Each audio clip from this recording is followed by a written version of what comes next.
Hello everyone, this is Kajal Singh and आज से हम लोग पढ़ने जा रहे हैं pre historic period. Already first video में हमने काफ़ी बात कर ली है, सो लेट्स बिगिन। हमें टाइम ख़राब नहीं करना चाहिए। सो प्री हिस्टोरिक पीरियड हम पढ़ते क्यों हैं, हमें क्यों ये पढ़ना बहुत ज़्यादा ज़रूरी है। मैं हर एक चीज़ पढ़ाने से पहले थोड़ी सी उसकी इम्पोर्टेंस बताना चाहूँगी। आई थिंक वो ज़्यादा ज़रूरी होता है, तो हमें पता चलता है कि हमें क्यों पढ़ना चाहिए। बेसिकली हमने कुछ पीरियड्स का डिवीज़न किया हुआ है।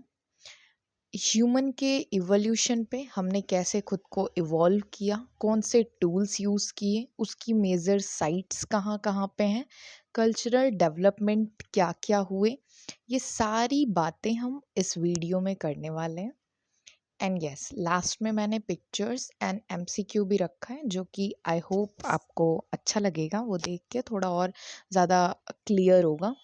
हम इसमें बहुत ज़्यादा डीप में नहीं जा रहे हैं। इसमें प्री हिस्टोरिक पीरियड हम पढ़ते ही क्यों हैं, ये ऐसे टाइम की बात है जब हमारा रिटन रिकॉर्ड्स कुछ भी नहीं है हमारे पास इस चीज़ का।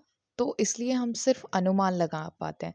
आपको पता होगा पहले की चीज़ें, जैसे हमें काफ़ी फॉसिल्स वगैरह मिलते हैं, या फिर अ, कई केव्स मिलती हैं, कोई पेंटिंग्स मिलती हैं, बहुत सारी चीज़ें मिलती हैं। हम उससे सिर्फ अंदाज़ा लगाते हैं कि हाँ, ये चीज़ कितनी साल पहले की होगी, कितनी साल पुरानी होगी। फॉसिल्स हम, आपको पता होगा साइंस में भी पढ़ते हैं, हमें उससे पता चलता है, हम उसकी कार्बन डेटिंग करके निकाल सकते हैं कि कितने साल पहले, एक्यूरेट तो नहीं निकलता बट हाँ लगभग कितने साल पहले की ये चीज़ बनी हुई थी। तो ये उस कॉन्सेप्ट में है। प्री हिस्टोरिक पीरियड हमें इसलिए पढ़ना ज़रूरी है।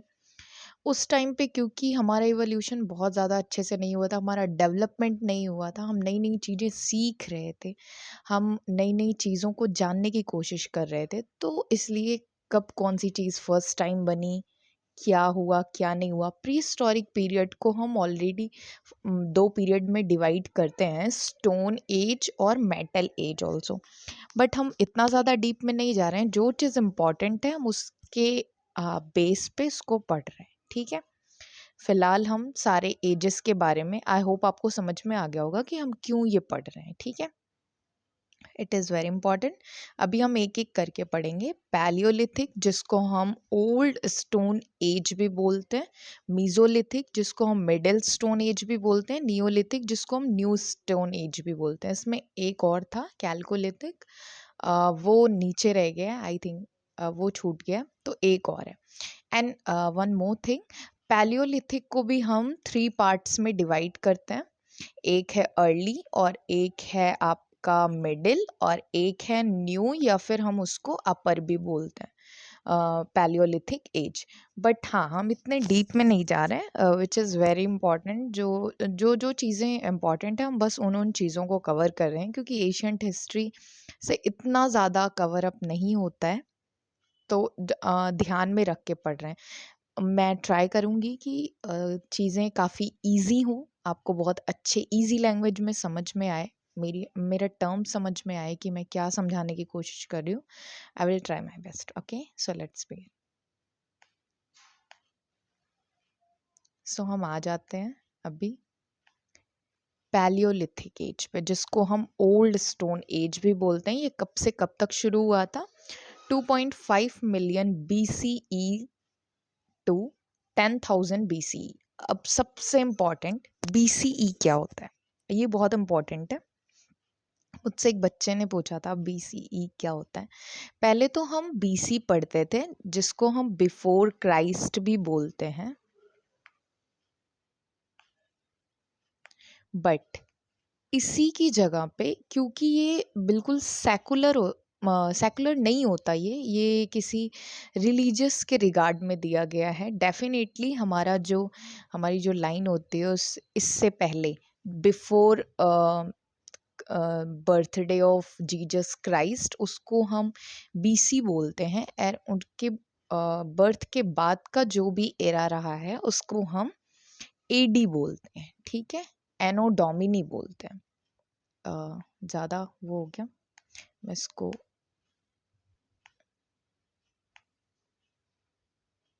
थोड़ा सा।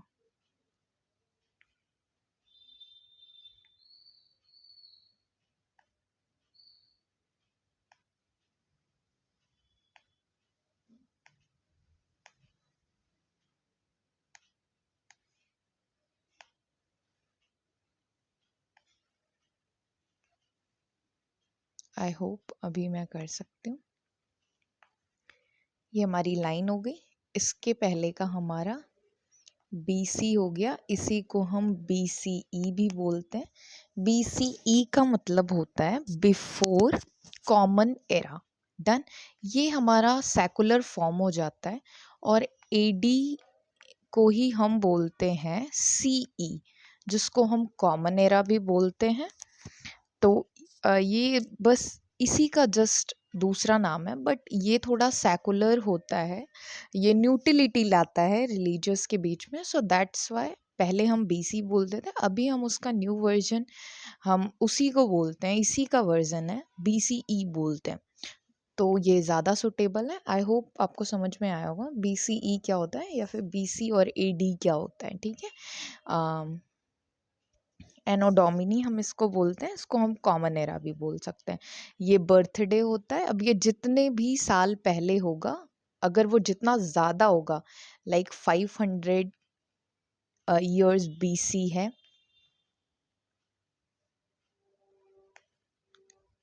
अगर हमारा लेट्स सी कि हमारा 500 BCE है, तो इतने 100 साल पहले है। जितना ज़्यादा होगा दैट मीन यहाँ हम ज़ीरो से शुरू करते हैं, 0 1 2 ऐसे करके, और इस साइड भी हम 0 1 2 ऐसे से करके, इसको हम 0 मानते हैं। इसके बाद से हम 1 2 करके शुरू करते हैं। ओके। एनीवे वो हमारा टॉपिक नहीं था, बट फिर भी मुझे लगा कि ये समझाना चाहिए। लाइफस्टाइल के बारे में हम बात करते हैं। नोमैडिक हंटर्स गैदर्स, ये मतलब बिल्कुल नोमैडिक वाली लाइफ जीते थे, जैसे होते हैं हमारे हिंदी में इनको घुमक्कड़ बंजारे और ये इस तरह की चीज़ें भी कहते हैं, कि जो लोग बस घूमते रहते हैं, उनको जो भी चीज़ें मिलती हैं उसका खाना, मतलब हंटिंग करके या फिर वो उठा के खाना, या फिर इस तरह की लाइफस्टाइल इनकी थी। ये रहते आपका केव में थे। केव्स, गुफाएं जो होती हैं, रॉक शेल्टर्स आपके होते हैं। अभी नीचे हम वो भी देखेंगे कि कहाँ कहाँ पे है इसका। और इनके टूल्स क्या थे? Hand axes, chopper, scraper, made up of stone. आपको पता होगा स्टोन से ही थोड़ा शार्प करके चीज़ें बनाई जाती हैं, जिससे हमें कोई चीज़ सेपरेशन, किसी भी चीज़ का सेपरेशन करने में हमें इजी होता है। तो इनके टाइम पे इतना तो ह्यूमन माइंड डेवलप नहीं था कि वो बहुत कुछ कर सके। तो ये स्टोन की ही चीज़ें बना के, आप जिसको कह सकते हो टूल्स, जिससे इनके काम काफ़ी आसान हो सके। नीचे मैंने पिक्चर भी इंसर्ट की है, आप उसको पॉज करके एक एक उसमें सब सारे ही स्टोन्स, जो जितने भी टूल्स हैं उनके नाम भी लिखे हैं, आप उनके नाम भी पढ़ सकते हो, उनकी पिक्चर्स भी देख सकते हो। उसके बाद food, depending on the hunting and gathering. Okay. Next major sites, ये काफ़ी इंपॉर्टेंट है। भीमबेटका मध्य प्रदेश में है, आप इसको जाके गूगल पे सर्च करके देख भी सकते हो। ये एक रॉक शेल्टर है भीमबेटका। इस पे काफ़ी पेंटिंग्स वगैरह भी बनी हुई हैं। वैसे ही सोन वैली जो आपका पाकिस्तान में है, अटरम पक्कम जो आपका तमिलनाडु में है, ये आपकी कुछ मेजर साइट्स हैं जिसमें आपका पैलियोलिथिक एज, स्टोन एज की जानकारी जिनमें हमें मिलती है। आप इनको सर्च भी कर सकते हो। नेक्स्ट, अब हम आ गए मीज़ोलिथिक एज पे, जिसको हम मिडिल स्टोन एज भी कहते हैं। ये आपका 10,000 BCE से लेके 8,000 BCE तक रहा। अब देखो, जो भी हमारा बिफोर क्राइस्ट के पहले का होता है, धीरे धीरे जब हम इस साइड आते हैं तो आ, आ, हमारा जो ये BCE है, ये धीरे धीरे कम होने लगता है, क्योंकि यहाँ ज़ीरो से शुरू होता है। ठीक है। तो जितना ज़्यादा बड़ा वो रहेगा अमाउंट, या फिर जितनी ज़्यादा बड़ी गिनती रहेगी, वो उतना ज़्यादा पहले का है। ठीक है। तो इसीलिए बड़े से हम कम की तरफ बढ़ते हैं। ठीक। लाइफस्टाइल, इनकी लाइफस्टाइल कैसी थी? इनकी lifestyle transition from hunting too early domestication of animals. इनको हम ट्रांजिशन, इस फेज़ को हम ट्रांजिशन फेज़ भी बोलते हैं, क्योंकि इस टाइम पे हम हंटिंग करना काफ़ी अच्छे से सीख गए थे। डोमेस्टिकेशन कर एनिमल्स को हम कैसे खाते हैं, क्या करते हैं, इन सब के बारे में हमने सीखा था।